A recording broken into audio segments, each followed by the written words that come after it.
ओम शांति। भगवत गीता श्लोक क्लास में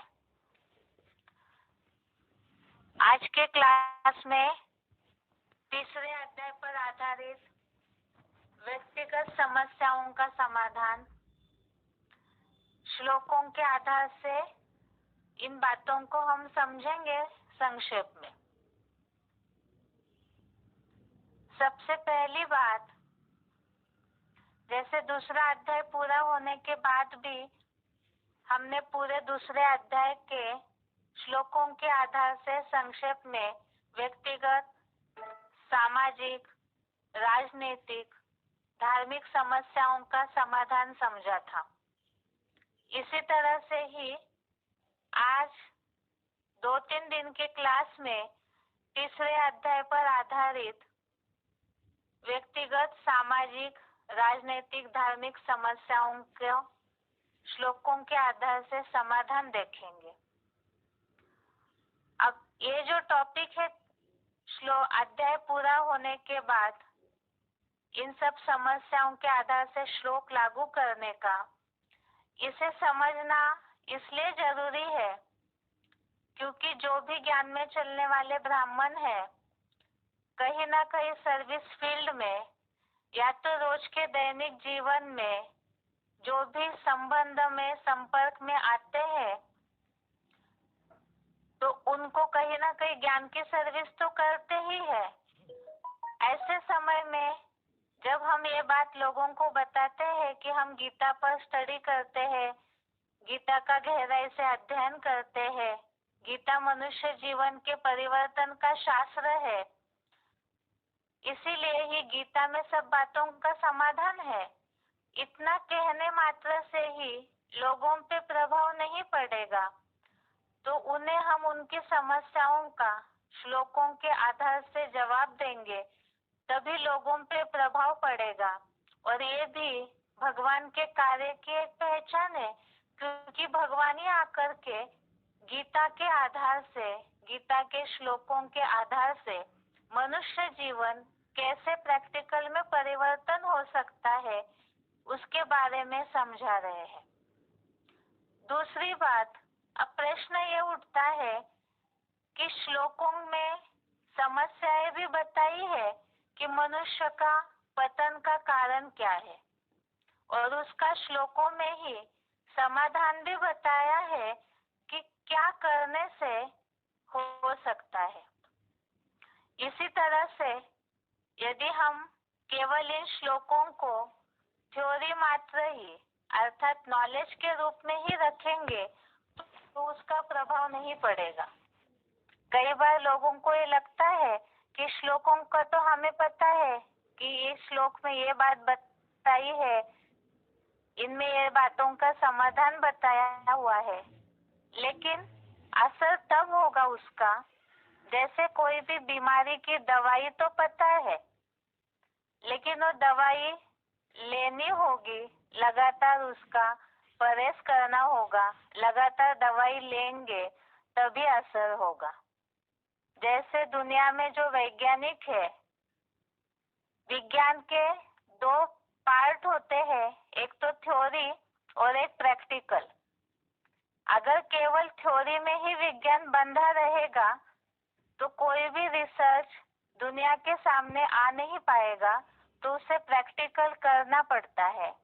इसी तरह से भगवान का ज्ञान ये विशेष ज्ञान है, इसे हमने थ्योरी के रूप में बहुत सारे नॉलेज के पॉइंट समझ लिए, गीता के भी सारे श्लोक हमारे बुद्धि में है, लेकिन इसका असर अर्थात दवाई, मनुष्य जीवन की समस्याओं का समाधान श्लोकों के रूप में तभी होगा जब इसे प्रैक्टिकल जीवन में लाएंगे, अप्लाई करेंगे। इसीलिए ही दुनिया में समस्याएं तो बहुत सारी है, इसीलिए भगवत गीता को सर्वशास्त्र में शिरोमणि कहा है, क्योंकि और कोई भी धर्म ग्रंथ ऐसा नहीं है जिसमें सब बातों का मनुष्य जीवन के परिवर्तन का समाधान दिया गया हो। लेकिन भगवत गीता में मनुष्य के जीवन के हर पहलू का जीवन की हर समस्या का समाधान दिया हुआ है। आज के क्लास में व्यक्तिगत समस्याएं और उनका श्लोकों में ही क्या समाधान दिया हुआ है उसे देखते हैं।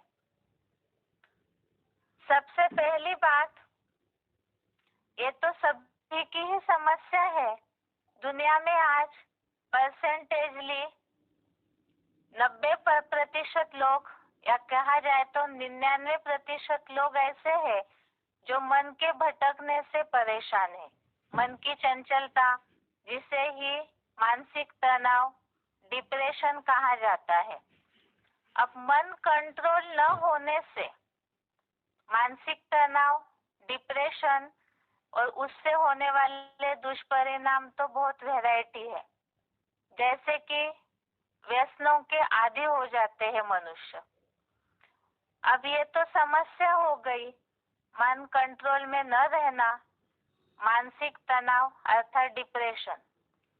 ये समस्या निर्माण होने का कारण क्या है? ये तो एक बीमारी हो गई मन की, और जिसका परिणाम व्यक्ति कर्मों में व्यसनों के आदी हो जाते हैं, या तो कहीं ना कहीं अपने ही जीवन के साथ कुछ न कुछ नुकसान कर लेते हैं। ये तो समस्या हो गई। ये निर्माण होने का मूल कारण क्या है?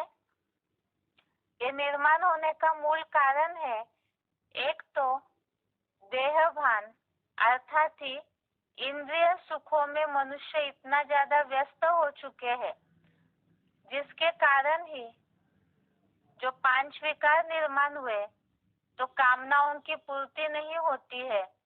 और साथ साथ ही जैसे कि भगवत गीता में इसका उल्लेख आया हुआ है, मन कंट्रोल न होना, डिप्रेशन आना, इसका मूल कारण है इंद्रियों में निर्माण होने वाला राग, द्वेष। और विकार तो है ही, लेकिन मूल रूप में इसका संक्षेप रूप हो गया राग, द्वेष अर्थात आसक्ति, कामनाओं के रूप में, इच्छाओं के रूप में आसक्ति। और जैसे कि जीवन में कोई बात में सफल नहीं होते हैं, कोई व्यक्ति पसंद नहीं आते, स्थिति परिस्थितियां पसंद नहीं आती है, तो उसके प्रति द्वेष होना। और इन द्वंद्वों में फंस करके ही मनुष्य की चंचलता बढ़ जाती है। मन कहीं ना कहीं उद्वेगित हो जाता है, या तो कहीं ना कहीं आसक्ति के कारण भी मनुष्य बन जाते हैं। तीसरे अध्याय का 34वां श्लोक, अध्याय 3 का श्लोक नंबर 34, इसमें इस समस्या के बारे में विशेष करके बताया है कि मनुष्य का या प्राणी का जो राग द्वेष है, वो उस इंद्रिय के विषय भोग में होता है। इंद्रिय का राग द्वेष जो है वो इंद्रियों के विषय भोग में होता है, और यही मनुष्य के शत्रु है। अर्थात कहीं ना कहीं बुद्धि का कांटा स्थिर नहीं रह पाता है, या तो कहीं इतनी आसक्ति हो जाती है, बहुत सारी आदतें हैं, उसमें आसक्ति हो जाती है। किसी की धन कमाने में आसक्ति हो गई, किसी की अपनी बिजनेस, प्रॉपर्टी में, कोई व्यक्ति विशेष में आसक्ति हो जाती है। बहुत सारे इसमें वैरायटी प्रकार है। जहाँ भी मन चंचल होता है, संकल्प कंट्रोल में नहीं आते हैं, इसका मतलब कहीं ना कहीं आसक्ति, राग या तो द्वेष, इन दोनों के बंधन में मनुष्य फंसा हुआ है। जैसे इसी के बारे में ही 40वें श्लोक में भी बताया है, तीसरे अध्याय का ही 40 नंबर श्लोक। इसमें इस बात के लिए बताया है कि इंद्रियों का ये जो कामनाएं है, काम विकार है, विकारी भावनाएं है, इनका आश्रय स्थान 10 इंद्रियां है, और 10 इंद्रियां तो बाह्य है, और उसका असर ही मन बुद्धि जो सूक्ष्म है उनके ऊपर भी होता है। अब ये वैरायटी प्रकार की इंद्रियों की चंचलता है, कामना है, जिससे कि भगवान भी आकर के इस बात को बताते हैं, जब कामनाएं पूरी नहीं होती है, इच्छाएं पूरी नहीं होती है, जो मन में मनुष्य सोचता है, कोई ना कोई एम लेकर के जीते हैं, जब वो बातें पूरी नहीं होती है, चाहे विकारी भावनाएं, चाहे कोई ना कोई प्राप्ति करने की इच्छा है, देह भान है तो देह की इंद्रियों की इच्छाएं रहती है, वो पूरी न होने के कारण ही मानसिक तनाव निर्माण होता है। और इसी के कारण ही मनुष्य पूरी तरह से मूड बन जाते हैं। मूड बन जाते हैं अर्थात कंफ्यूजन में आना। जैसे डिप्रेशन वाले व्यक्ति इतने खो जाते हैं, उन्हें ही समझ में नहीं आता है कि वो कर क्या रहे हैं, और इससे निकलने के लिए ही व्यसनों के अधीन हो जाते हैं। अब इसे जो लोग समाज में रह रहे हैं वो इन बातों को अच्छी तरह से जानते हैं कि समाज में ऐसे लोग बहुत देखने में आते हैं, इसलिए इस पे ज्यादा विस्तार से नहीं बोलेंगे।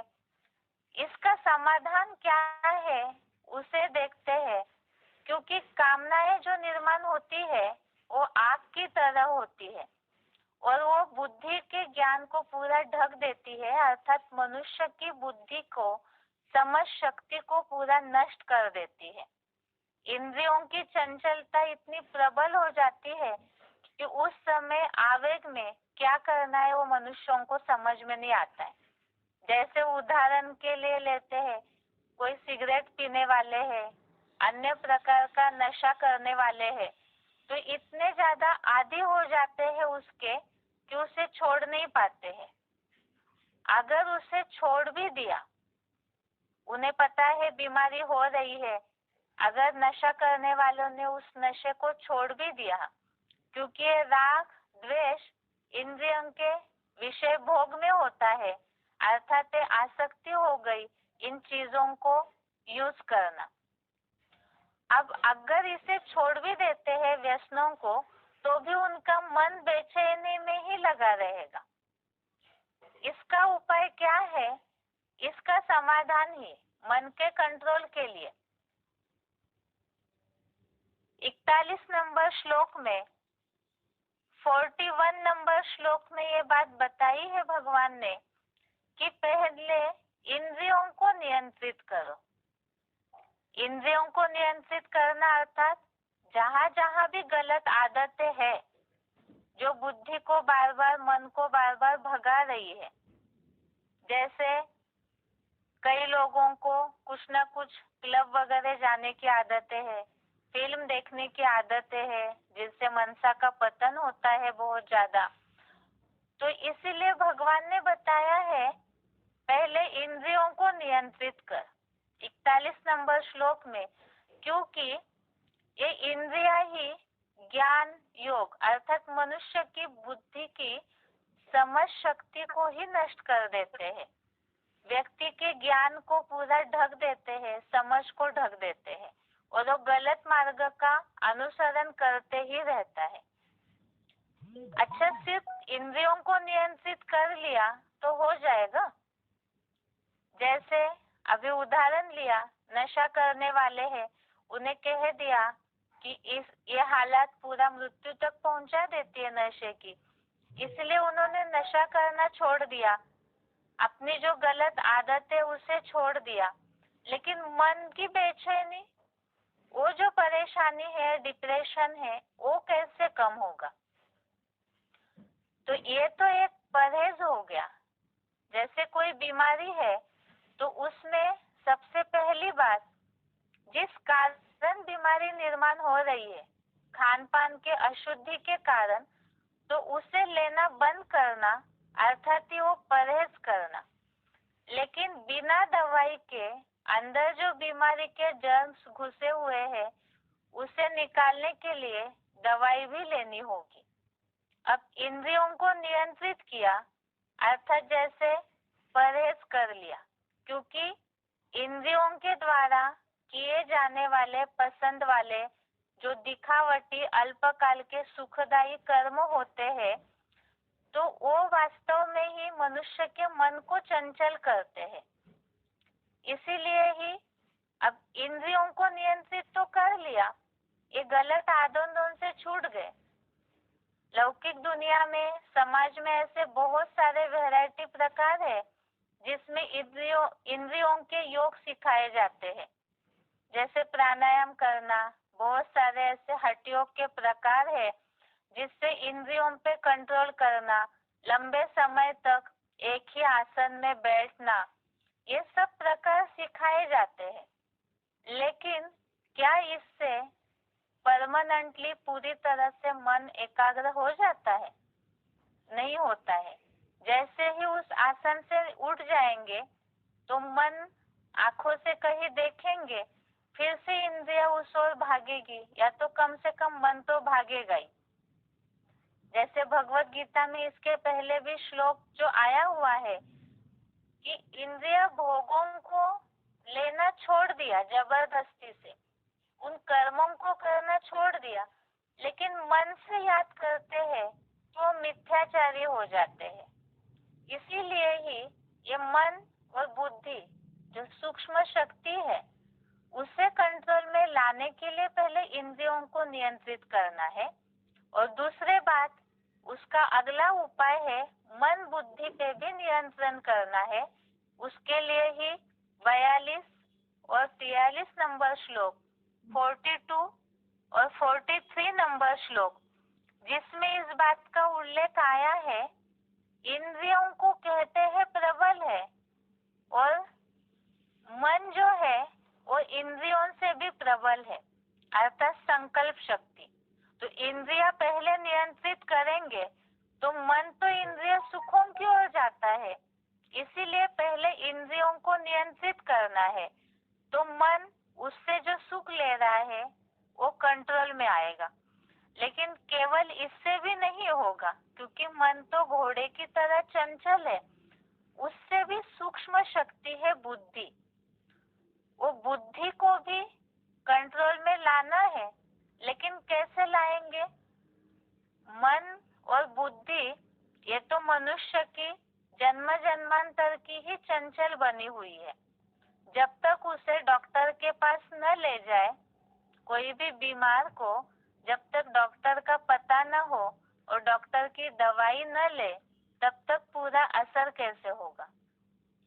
इसीलिए ही इसका उपाय 43 नंबर श्लोक में बताया कि बुद्धि से भी प्रबल बुद्धिमानों की बुद्धि परमात्मा जो अति सूक्ष्म और सबसे शक्तिशाली है, तो उन्हें अच्छी तरह से पहचान कर, जान करके, फिर दूसरी बात, उन्हें तो हमने जान लिया ज्ञान के आधार से, और अपने आत्मा को भी मन बुद्धि के द्वारा एकाग्र करके, मन के संकल्पों को रोक के, बुद्धि को भी मन के संकल्पों के साथ एकाग्र करके परमात्मा को पहचान कर जितना उनमें बुद्धि लगाएंगे, उतना ही, वो तो शांति के सागर है, तो जितना उनमें बुद्धि लगाएंगे तो उतना मन बुद्धि एकाग्र होगी, और एकाग्र होने से ही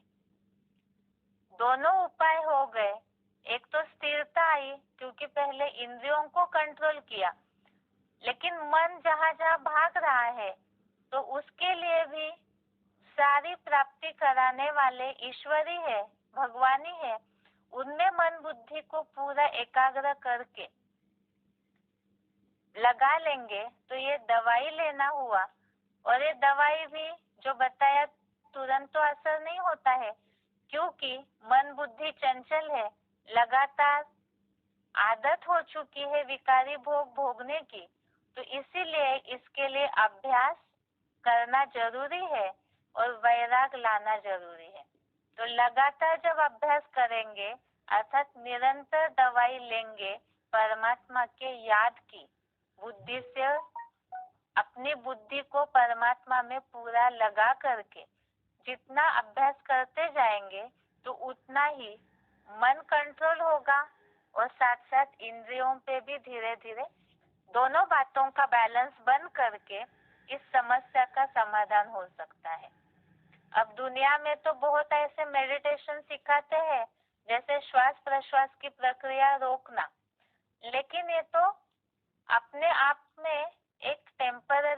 नाराज है, राहत मिलती होगी जरूर इससे, लेकिन जब तक, क्योंकि पाप कर्म किए हैं हमने मनुष्यों के संबंध संपर्क में आने से ही, संग के रंग से ही मनुष्य नीचे गिरा है। इसीलिए ही जो एक सत्य है उनमें जब तक बुद्धि लगा करके उनका संग नहीं करते हैं, बुद्धि पूरा परमात्मा की याद में लगाएंगे, तभी ही असर होगा और इन तनाव से मुक्ति हो सकती है, मन भी कंट्रोल में आ सकता है। दूसरी समस्या है भय से मुक्ति। वैरायटी प्रकार का भय है और भय आता है देह भान के कारण। भय किस प्रकार का होता है, डर किस प्रकार का होता है, हमारे शरीर को कोई नुकसान न हो जाए, जैसे प्रॉपर्टी चोरी करने का भय, कोई चोरी न हो जाए, कोई हमारे ऊपर कंट्रोल न कर ले, या तो वैरायटी प्रकार के भय होते हैं। लेकिन ये सारे भय शरीर है तभी निर्माण होते हैं, और इसीलिए होते हैं क्योंकि दुनिया वालों को इस बात का ज्ञान ही नहीं है कि हम आत्मा है। आजकल दुनिया में जैसे वैरायटी प्रकार की अधीनता होती है, तब भी ऊंच नीच की भावनाओं के कारण भय होता है। इन सब का समाधान ही तीसरे अध्याय का 35वां श्लोक, अध्याय 3 का श्लोक नंबर 35, इसमें बताया है स्वधर्मे निधनम श्रेय परधर्म भयावह, अर्थात दूसरों का धर्म भय पैदा करने वाला है, देह भान का धर्म भय पैदा करने वाला है, खतरनाक है। इसीलिए ही इसका समाधान स्वधर्म में टिकना, जो चेतन आत्मा है, अविनाशी है, उसके स्वधर्म में टिकेंगे तो परधर्म से मुक्ति होगी। अर्थात ही उसके लिए अभ्यास की जरूरत है, और अभ्यास जितना करते जाएंगे, इस बात की गहराई को एडवांस कोर्स के आधार से जितना समझेंगे, तो उतना ही इसकी प्रैक्टिस कर सकते हैं। तीसरी समस्या है पारिवारिक संघर्ष या संबंध संपर्क में जो आते हैं उनसे तनाव। मेंटल टेंशन का ये भी एक कारण है लोगों का पारिवारिक संघर्ष। ये बात तो भगवान भी इस सृष्टि पर आकर के बताते हैं कि अभी तो हर घर घर में ही महाभारत युद्ध चल रहे हैं। भगवत गीता में जो बातें बताई हुई है अर्जुन को, तो वो केवल एक पर्टिकुलर अर्जुन के लिए, एक व्यक्तित्व के लिए नहीं बताई है भगवान ने। जितने भी मनुष्य मात्र है, नंबरवार नर, उन सब के लिए ही भगवान ने ये बातें बताई है। तो हर घर में ही पारिवारिक संघर्ष, महाभारत युद्ध चलता ही है। उसका कारण क्या है, कारण समझेंगे तब निवारण भी आएगा। एक तो है तीसरे अध्याय का 16वें श्लोक में इस बात का उल्लेख आया है, इंद्रिय सुखों में जो व्यग्न है तो व्यर्थ ही जीवित है। तो मनुष्यों में देह भान ज्यादा होता है। दूसरी बात, सबसे ज्यादा परिवार में जो माता पिता है और युवा पीढ़ी है, न्यू ब्लड है, उनके बीच में ही तनाव ज्यादा रहता है। किस कारण से? बच्चों के बुद्धि में तो ये है कि हम समझदार है, पढ़ लिख लिए है, दुनियावी नॉलेज आ गया है, तो हमें कंट्रोल में न रखे। माता पिता तो पिछड़े जमाने के हैं, वो ज्यादा पढ़े लिखे नहीं है, तो हमें न समझाए। और माता पिता को बुद्धि में ये है कि हमारे बच्चे हैं, मेरा मेरापन लगा रहता है, मेरा परिवार है, मेरे बच्चे हैं। जो पिताएं हैं, हो सकता है कई माताएं भी दुनिया में, ऐसे समाज में लोग हैं जो माताएं भी कमाती है, तो बुद्धि में ये रहता है कि मैं इतनी सारी मेहनत कर रहा हूँ, कर रही हूँ, तभी ये परिवार चल रहा है, तो ये मेरापन का अहम रहता है। और इसके चलते ही हम घर चला रहे तो हमारी बात माने, ऐसी वैरायटी प्रकार की बातें हैं। बच्चे कई बार गलत संग में फंस जाते हैं, इसलिए भी माता पिता खींचातान करते हैं। तो ये सब बातों का समाधान भगवत गीता में आया है। एक तो तीसरे अध्याय का 30वां श्लोक, अध्याय श्लोक नंबर 30, इसमें ये बात आई है, धर्म युद्ध कर। श्लोक में भावार्थ में ये बात आई है, धर्म युद्ध कर, अर्थात ही यहाँ परिवार में, समाज में जो हम जीवन जी रहे हैं, तो ये धर्म युद्ध है और कर्म युद्ध है। इसमें ही भगवत गीता में भगवान ने डायरेक्शन दिया है इस बात के लिए, आशाहीन, ममताहीन और निस्ताप होकर, अर्थात मेरापन लगा हुआ है तभी परिवार के सदस्यों से, जिनसे भी हमारा समाज में संबंध संपर्क है, बहुत क्लोज रहते हैं कई बार किसी किसी के रिश्ते समाज में, और वो जब धोखा देते हैं तब भी मन टूट जाता है और डिप्रेशन में आ जाते हैं। तो इन सब का समाधान बताया, आशाहीन, अर्थात इस दुनिया में किसी से भी आशा न रखे, ममताहीन अर्थात ममत्व न रखे, निर्मोही हो जाए, और निस्ताप होना अर्थात शोक रहित होना। किस कारण से? क्योंकि भगवान आकर के इस बात को क्लियर कर रहे हैं, हम सब एक्टर्स हैं। इस जन्म में हमारा इनके साथ एक पार्ट जुड़ा हुआ है, लेकिन पिछले जन्मों में कौन क्या थे नहीं जानते, अगले जन्मों में कौन क्या है नहीं जानते हैं। तो इस जन्म में और साथ साथ ही जैसे 27 नंबर श्लोक में ये बात आई है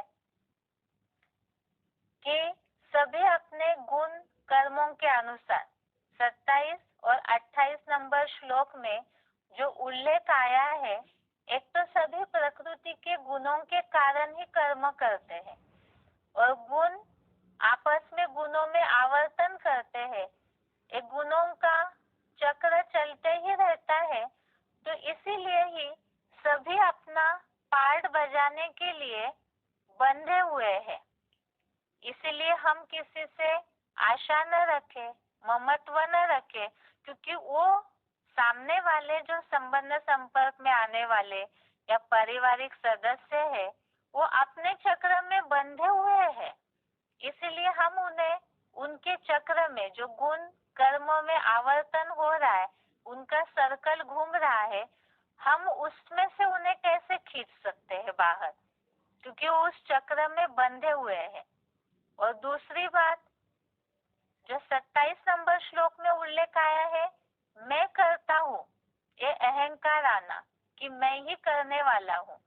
वास्तव में सब कुछ तो ड्रामा अनुसार या जो चक्र नूंदा हुआ है सभी का प्रकृति के गुणों के कारण, उस अनुसार ही सब कर्म कर रहे हैं।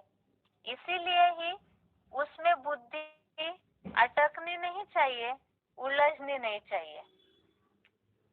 तीसरा 29 नंबर श्लोक में ये बात आई है कि जो प्रकृति के गुणों के कारण, जिसे भगवत गीता में स्वभाव बोला है, दुनिया में भी लोग कहते हैं कि मनुष्य तो अपने स्वभाव जैसे ही कर्म करता है। तो इसी तरह से ऐसे जो अपने स्वभाव में बंधे हुए हैं, तो उन्हें विचलित नहीं करना चाहिए। इसका मतलब उन्हें समझाने देना अलग बात होती है, लेकिन ये जो अपेक्षा रखते हैं कि हमारी ही सुने, हमारा बच्चा है तो हम जैसे कह रहे वैसे चले, इस बात से ही संघर्ष बढ़ता है, क्योंकि वो अपने चक्र में बंधे हुए हैं, हम अपने चक्र में बंधे हुए हैं। तो उसमें से कोई भी अपने चक्र को क्रॉस नहीं कर सकता है। तो इस बात का ज्ञान अगर बुद्धि में पक्का कर लिया जाए, तो ये जो तनाव है ये नहीं निर्माण होगा। और उसी के लिए बताया, साक्षी होना अर्थात समझाने देने के बाद जो जैसे कर्म कर रहे हैं उन्हें उनके कर्मों के लिए फ्री छोड़ना चाहिए। जो भगवत गीता में इस बात का उल्लेख आया है, जो अपने गुणों में भ्रांत है या जो ऐसे अधूरे ज्ञानी है, दुनिया के हिसाब से किसी में बहुत अच्छी समझ होती है, दुनिया में लोगों को भगवान का ज्ञान नहीं है, लेकिन अपने ही उनके स्वभाव संस्कार इतने रॉयल है कि वो बहुत अपने को रिजर्व करके लिमिट में रखकर चलते हैं। अर्थात दुनिया के हिसाब से वो फिर भी समझदार है। और जो कम समझ वाले हैं, जिनका स्वभाव ही ऐसा है, उनके प्रकृति के गुणों के कारण बेसमझ जैसे चलना, तो वो अपने चक्र में बंधे हुए हैं, उन्हें बार बार विचलित करेंगे, टोकेंगे तो संघर्ष होगा ही। इसीलिए ही 33 नंबर श्लोक में भी ये बात बताई है कि रोकथाम क्या करेगा, या सारे उपक्रम ही व्यर्थ हो जाएंगे। जो अपने स्वभाव की ओर जा रहा है प्राणी, तो उन्हें रोकथाम करने के सारे उपक्रम व्यर्थ होंगे। इसीलिए केवल समझाने देना है, लेकिन आशाहीन ममताहीन होकर के ये जो धर्म युद्ध कर्म युद्ध है उसे करते रहना है। उसमें भी खास बात बताई आध्यात्मिक बुद्धि से। अगली समस्या है कर्म बंधन से मुक्ति। अब ये कर्म बंधन है क्या? दुनिया में लोग नॉलेज तो जानते नहीं है, भगवान की पहचान भी नहीं है, लेकिन ये बात सब जानते हैं कि जिस घर गृहस्थ का पाला पड़ा है, जो चक्र में फंसे हुए हैं लोग, कहते भी है कई बार लोग कि जाल से निकलना बहुत मुश्किल है, समय ही नहीं मिलता है, तो उसके लिए ही ये जो कर्म बंधन है, बंधन ये शब्द ही दर्शाता है एक तरफ से दुख है, और इस दुख से, इस कर्म बंधन से मुक्ति कैसे हो सकती है? भगवत गीता में कहीं भी भगवान ने ऐसे नहीं बोला है अर्जुन को कि सब कुछ छोड़ करके चले जाओ, संन्यास ले लो, बल्कि अर्जुन को हर जगह घर गृहस्थ में रहते हुए भी किस तरह से रहना चाहिए इसका उपाय ही भगवान ने बताया है। जैसे तीसरे अध्याय का 9वां श्लोक है, अध्याय 3 का श्लोक नंबर 9, इसमें इस बात का उल्लेख आया है, यज्ञ कर्म के अलावा बाकी सारे दूसरे जो नरक लोक के कर्म है वो बंधन है। अब समाज में लोग यज्ञ कर्म जानते नहीं है, ज्ञान में आने के बाद हमें भगवान की पहचान हुई, इसलिए हम इस बात को जानते हैं। अर्थात ही भगवान के कार्य की पहचान ले करके ईश्वरीय सेवा का कर्म करे। जैसे कहा जाता है कि जहाँ मन होगा वहाँ ही जहाँ हमारा तन होगा वहाँ ही हमारा मन होगा। तो ईश्वर की सेवा करते रहेंगे, ईश्वर के कार्य में लगे रहेंगे, तो बंधन मुक्ति हो सकती है। लेकिन इसका मतलब घर घाट छोड़ करके सन्यासी बन जाए सब लोग, ऐसे नहीं है। इसके लिए ही भगवत गीता में जनक का उदाहरण दिया हुआ है, तीसरे अध्याय का 20वां श्लोक, 20 नंबर श्लोक, इसमें इस बात का उल्लेख आया है, जनक ने जैसे अपने गृहस्थ में रहते हुए भी जीवन मुक्ति रूप सिद्धि प्राप्त की थी। ये बात शास्त्रों में बहुत प्रसिद्ध है कि राजपाट में रहते हुए भी राजा जनक मुक्त अवस्था का अनुभव करते थे, और इसमें भगवत गीता में इस बात को बताया है, लोक संग्रह को भली भांति देखते हुए भी, अर्थात घर गृहस्थ में रहते हुए जिन लोगों के साथ हमारा संबंध संपर्क है, उनके साथ भली भांति व्यवहार आचरण करते हुए भी अगर हम ईश्वरीय सेवा का कर्म करते हैं साथ ही साथ, तो उससे मुक्त अवस्था का या कर्म बंधन से मुक्ति की अनुभूति हो सकती है। यह है व्यक्तिगत समस्याएं और श्लोकों के आधार से उसका समाधान। आज की क्लास में यहाँ तक ही। अभी आगे बेसिक कोर्स।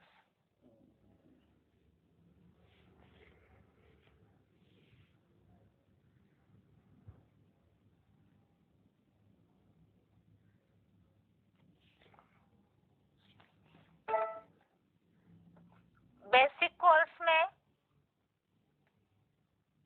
अभी तक के क्लास में हमने इस बात को देखा है, 4 युगों के बारे में समझा। 4 युगों से आत्मा प्रसारित होते होते किस तरह से कलयुग अंत तक आते आते आत्मा की शक्ति क्षीण हो जाती है। अनेक धर्मों का प्रभाव, अनेक मतांतरों का प्रभाव, विचारों का प्रभाव और साथ ही साथ जन्म मरण का चक्र से आते आते इतना लंबा सफर करने के बाद चारों युगों का हर युग ही 1250 वर्ष का है, तो लगभग 5000 वर्ष का सफर करते करते आत्मा जब कलयुग अंत तक पहुंचती है तो कलाहीन दुखी हो जाती है। जैसे चंद्रमा अमावस्या में पूरा अंधेरा हो जाता है, चंद्रमा की रोशनी पूरी नष्ट हो जाती है, इसी तरह से आत्मा की शक्ति भी कलयुग अंत तक पूरी क्षीण हो जाती है। दुनिया में जो लोग रह रहे हैं, कई ऐसे अमीर करोड़पति लोग हैं, वो जरूर इस बात को पूछेंगे, हम कैसे माने कि हमारी आत्मा कलाहीन हो चुकी है या हम दुखी है, क्योंकि वो तो धन के आधार से दुनिया में बहुत ही सुखी है। लेकिन भगवत गीता में इसकी निशानी बताई हुई है, तमोगुण अर्थात अंधकार में परसेंटेजली सब मनुष्य आत्माएं है, और उसकी निशानी भगवत गीता के 16वें अध्याय में आई है, अनेक चित्त विभ्रांता मोह जाल समारुता। चाहे पैसा कितना भी कमाए हुए लोग हो, नींद की चिंता होगी, धन सेफ्टी की चिंता होगी, या तो और कैसे पैसे बढ़ाए उसकी चिंता होगी। जिन लोगों के आगे संबंधी संपर्कों के आगे इम्प्रेशन बनाया हुआ है, वो प्रेस्टीज डाउन न हो जाए, समाज में नाम खराब न हो, इसकी चिंता होगी। गरीब तो समझिए तमो प्रधान बने इसीलिए ही गरीब हुए, वो तो मान भी लेंगे इस बात को।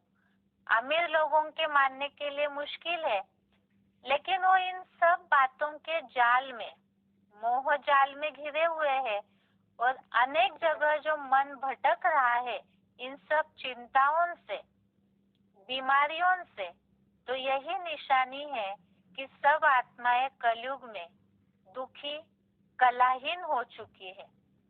मनुष्य चाहे कितने भी गुणवान बने हो, लेकिन अगर देवताओं और मनुष्यों का, देवताओं का चित्र और मनुष्यों का कोई फोटो साइड में रखे तो अंतर जरूर पता चल जाएगा कि देवताओं में जो तेजस्विता, जो तेज है, आत्मा उनकी जो रोशनी वाली है, वो अंतर तुरंत पता चलेगा। इससे ही मनुष्यों को इस बात को स्वीकार कर लेना चाहिए कि कलयुग अंत में सभी ही परसेंटेजली, किसी में 100% दुख होगा तो किसी में 90%, लेकिन दुखी तो सभी ही हो जाते हैं।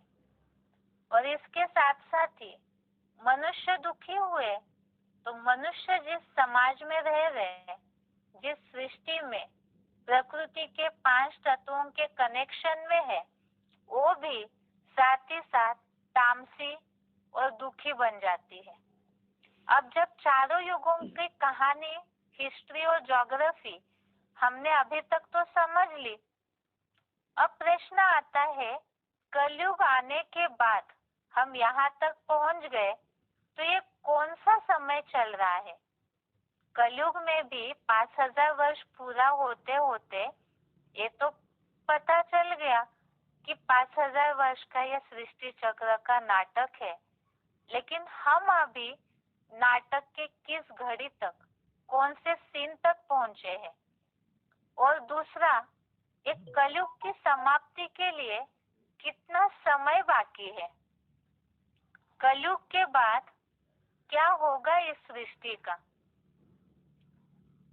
कई जिज्ञासु ऐसे हैं जो बहुत पढ़े लिखे होते हैं, वो सोचेंगे हम ये सब जान के क्या करेंगे, जो भी होता है हो जाए, हम तो अपना जीवन जीते रहेंगे।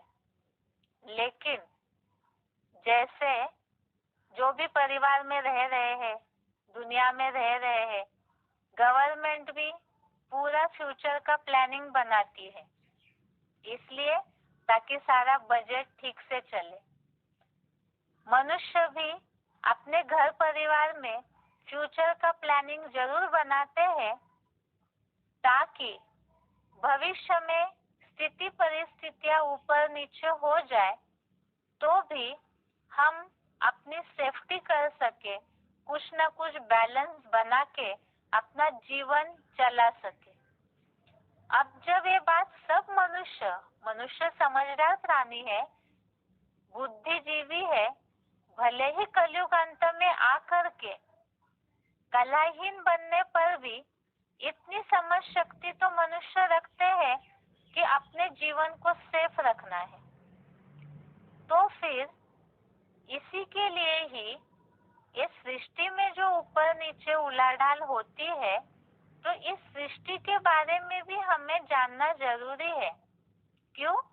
क्योंकि हम इस सृष्टि में ही, इस सृष्टि चक्र के नाटक में एक एक्टर है, इस सृष्टि का, इस विश्व का एक सदस्य है। इसीलिए ही हमें इस बात को जानना जरूरी है कि इस सीन कौन सा चल रहा है, कलयुग के अंत में आखिर क्या होगा इस सृष्टि का। इसलिए समझना जरूरी है क्योंकि सृष्टि में जो कुछ भी होगा बदलाव, तो उसका असर हम सदस्य होने के कारण हमारे ऊपर भी जरूर होगा। अगर इसकी चिंता न है तो फिर लोग न्यूज़ क्यों देखते हैं, भविष्य जानने की चिंता क्यों करते हैं? इसका मतलब भले ही बोलने में लोग कहते हैं हमें क्या चिंता है, लेकिन अंदर से भविष्य की चिंता तो सभी को ही रहती है। अब दुनिया में बहुत ऐसे भविष्यकर्ताएं हैं, हुए हैं, अभी भी ऐसे हैं जो पढ़ लिख करके भविष्य देखते हैं, हाथ देखते हैं, लेकिन क्या उनके सारे भविष्य ही सच हो रहे हैं? क्योंकि उनके आधार से ही अगर हम चले और भविष्य उनका गलत हो जाए तो, इसलिए ये बात हमने पहले भी समझी, मनुष्य तो जन्म मरण के चक्र में आने वाले हैं। और अभी तक तो ये बात देखी, न सृष्टि का रहस्य मनुष्य सही बता पाए, न मनुष्य के जन्म का रहस्य सही बता पाए, ना ही हिस्ट्रीकारों ने इसके पहले की 5000 वर्ष की पूर्व की हिस्ट्री को सही रीति से बता पाया। इसका मतलब मनुष्य जो है वो तो भूल जाते हैं, इसीलिए वो सही भविष्य बता ही नहीं सकते हैं। भगवान, इसके पहले भी हमने इस बात को समझा है, भगवान ही है जो त्रिकालदर्शी है और जन्म मरण के चक्र में नहीं आते हैं। जो 7वें अध्याय का 26वां श्लोक, अध्याय 7 का श्लोक नंबर 26, इसमें इस बात का अर्थात भगवान त्रिकालदर्शी है, इस बात का उल्लेख हमने पहले भी देखा है। और भगवान ही है जो, जैसे सूर्य आसमान में है तो उसे सारी सृष्टि दिखाई देती है और किसी को भी पूरी सृष्टि नहीं दिख सकती। इसी तरह से भगवान ही है जिनके कंट्रोल में ये सारी आत्माएं हैं, सब उनके बच्चे हैं। तो अपने बच्चों का, आत्मा रूपी इन मनुष्य प्राणियों का भविष्य भगवान ही सही रीति से बता सकते हैं और सृष्टि का भी। अब प्रश्न है कि कलयुग तक तो हमने सृष्टि का हिस्ट्री समझ लिया, ज्योग्राफी कैसे बनी ये भी समझ लिया, लेकिन भविष्य क्या होगा? आत्माएं कहाँ जाएगी? कलयुग के बाद जब पूरा अंधकार हो गया है, जैसे चंद्रमा के बारे में तो हम समझते हैं, अमावस्या हुई तो अगले दिन से पूर्णिमा का पहला दिन चालू होता है, अर्थात ही चंद्रमा की रोशनी बढ़ने लगती है। अब आत्माएं जब कलयुग अंत तक पूरी कलाहीन बन गई, तो इसके बाद क्या होगा? जब पूरे अंधेरे में है सारी मनुष्य आत्माएं, अज्ञान अंधेरे में है, तो इसके बाद क्या सृष्टि का विनाश होगा? और विनाश हो जाएगी सृष्टि का, तो आत्माओं का क्या होगा? जो इतना विशाल, इतनी सारी करोड़ों मनुष्य इस सृष्टि पर है, उनका क्या होगा? ऐसे भी है सृष्टि में जो भगवान को मानते ही नहीं है। बहुत ऐसे शास्त्रकार है, विद्वान पंडित है, जो इस बात को कहते हैं कि आत्मा परमात्मा में लीन हो जाती है। जो धार्मिक है, जो भगवान के अस्तित्व को मानते हैं, वो तो मान लिया कि लीन हो जाए भगवान में, लेकिन जो नास्तिक है, परसेंटेज में समाज में ऐसा तबका बहुत है जो भगवान को मानते ही नहीं, अस्तित्व को ही नहीं मानते, तो वो कैसे लीन होंगे भगवान में? और क्या सच में ही आत्मा लीन हो जाती है? लीन होना अर्थात क्या पूरी आत्माएं नष्ट हो जाएगी, ये सृष्टि पूरी नष्ट हो जाएगी? इसका सत्य जानने के लिए ही भगवान क्या बताते हैं उसे समझना होगा। लेकिन सबसे पहले क्या सृष्टि का विनाश, मनुष्यों का तो देखेंगे, लेकिन सबसे पहले जो विशाल सृष्टि है उसके बारे में देखते हैं। क्या सृष्टि का पूरी तरह विनाश हो जाएगा? विनाश अर्थात शास्त्र की भाषा में जिसे, शास्त्रों पुराणों में जिसे प्रलय के रूप में यूज किया है। भगवान तो इस सृष्टि के लिए बता रहे हैं कि ना ही इस सृष्टि का संपूर्ण विनाश होगा, अर्थात प्रलय नहीं होगा, न ही आत्माएं परमात्मा में लीन हो जाएंगे, क्योंकि सृष्टि अनादि है। अब जो ये वाक्य बोला है, सृष्टि अनादि है, इसमें अभी एक वाक्य बताया, संपूर्ण विनाश नहीं होगा। ये बोलने के पीछे का भावार्थ क्या है, इसे आगे समझ में आएगा ही, इसलिए इसका अन्यर्थ न लिया जाए। संपूर्ण विनाश या प्रलय नहीं होगा, अर्थात सृष्टि अनादि है। सृष्टि अनादि है, इसके बारे में ही भगवत गीता में भी उल्लेख आया है। पहले तो अनादि शब्द का अर्थ हम समझते हैं कि सृष्टि अनादि है, इसका मतलब क्या? अनादि अर्थात जिसका कोई आदि न हो, जो कभी रची नहीं जाती है।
सृष्टि अनादि है।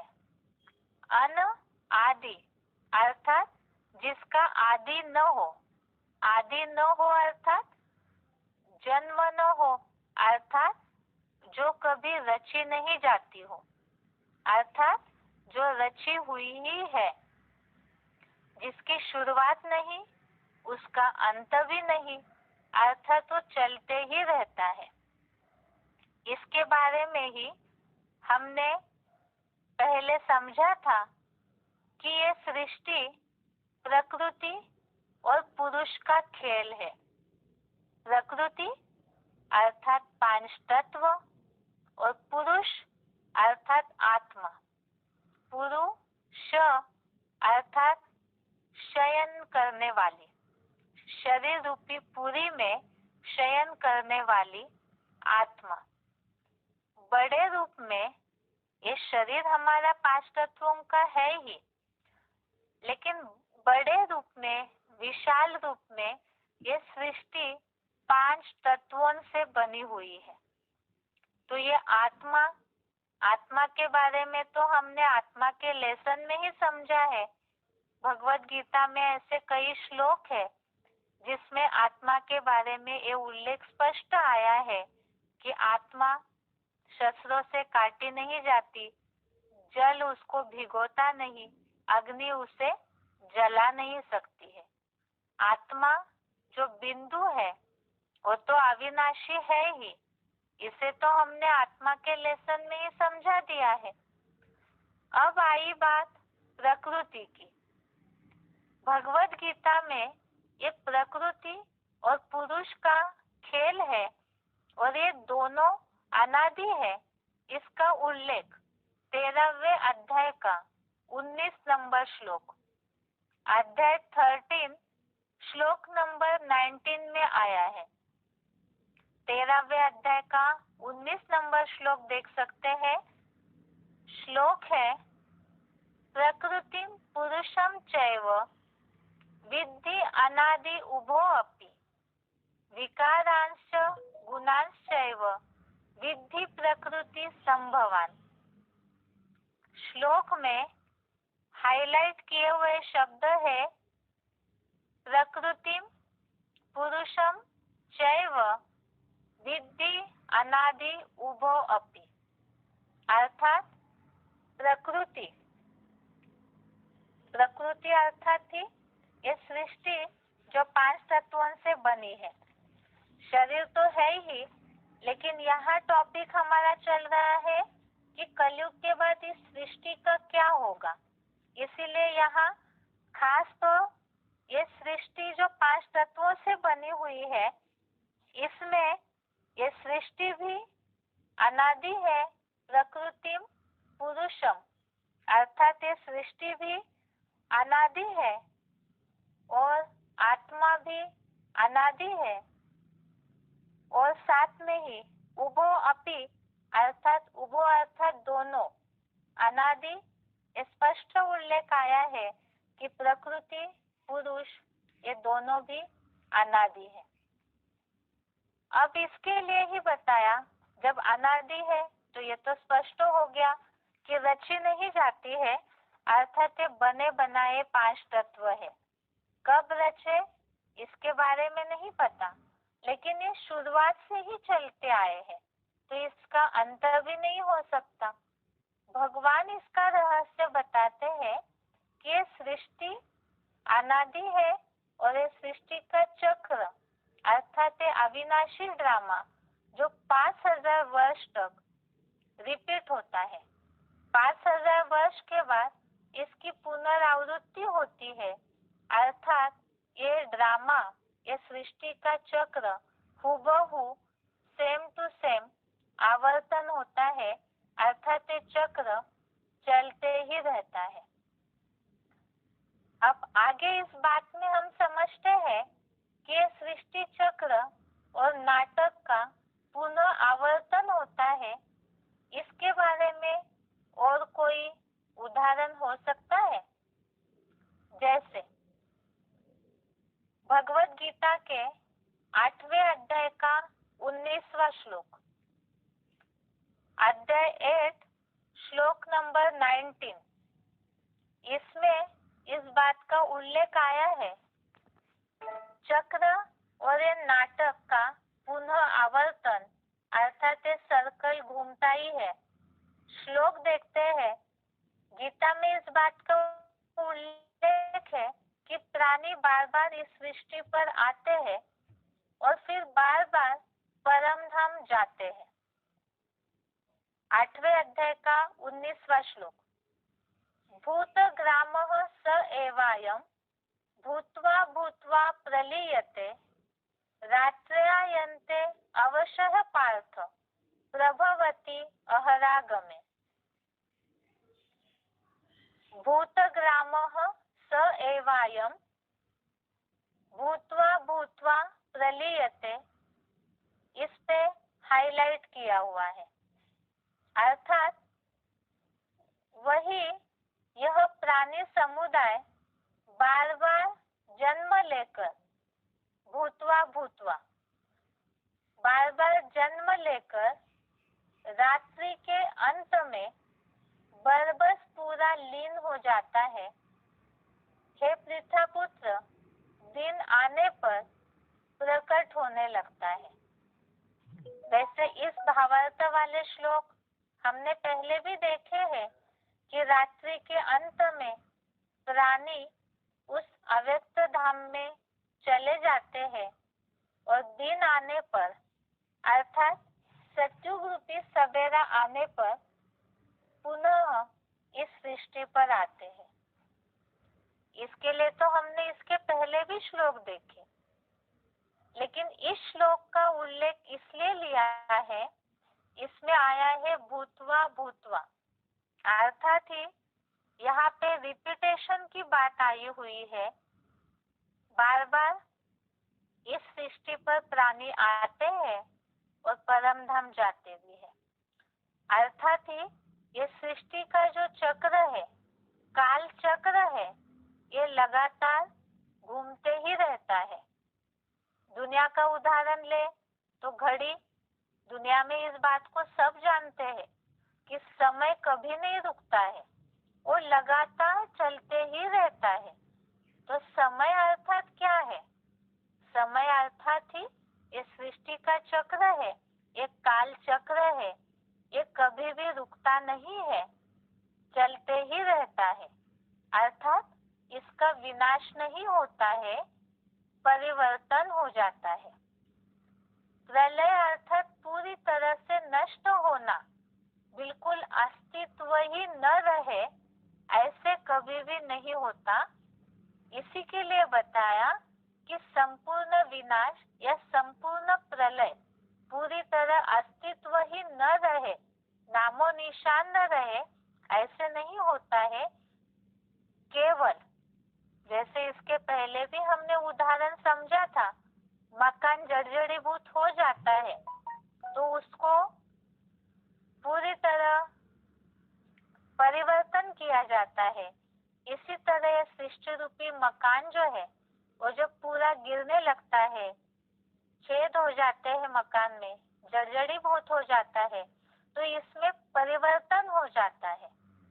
जैसे ये सृष्टि चक्र लगातार चलता है तो दिन के बाद रात, रात के बाद दिन आना, ये नूंद है। जैसे मौसम है, वो लगातार मौसम ऋतु का परिवर्तन भी होते ही रहता है। इसी तरह से ये कलयुग रूपी रात बदल करके सतयुग रूपी सवेरा आना ही आना है।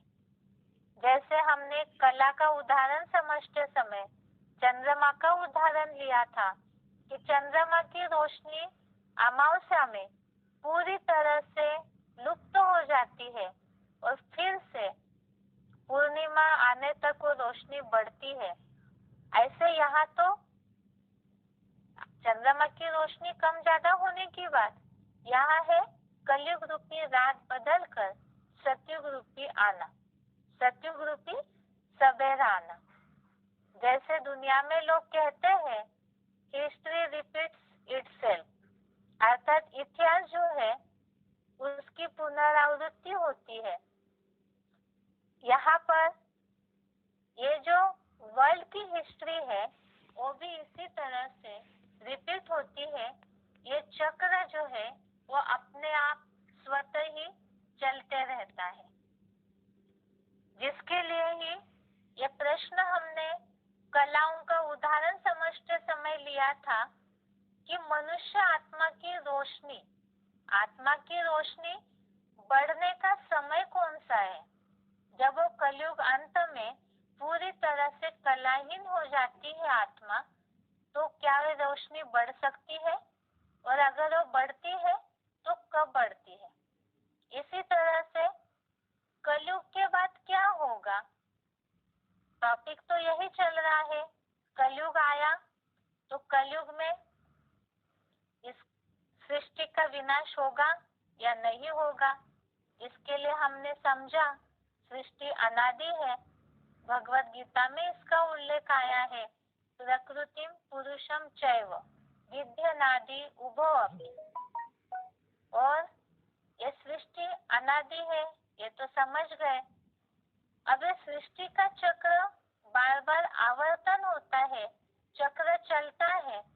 इसके लिए भी हमने दिन रात का चक्र चलता है, इसके लिए भगवत गीता का श्लोक समझा, भूतग्राम स एवायम भूत्वा भूत्वा प्रलीयते।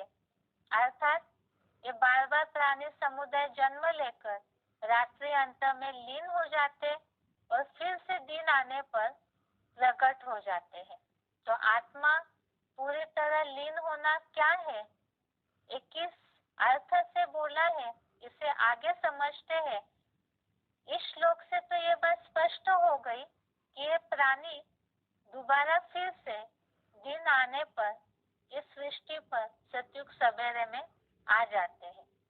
अर्थात ये चक्र चलता है कि सतयुग आया, मनुष्य आत्मा सतो प्रधान देवता थे, फिर कलयुग अंत में पूरा 5000 वर्ष का चारों युगों का चक्र से प्रसारित होते होते मनुष्य आत्माएं ही देवताओं से तमो प्रधान असुर बन जाते हैं।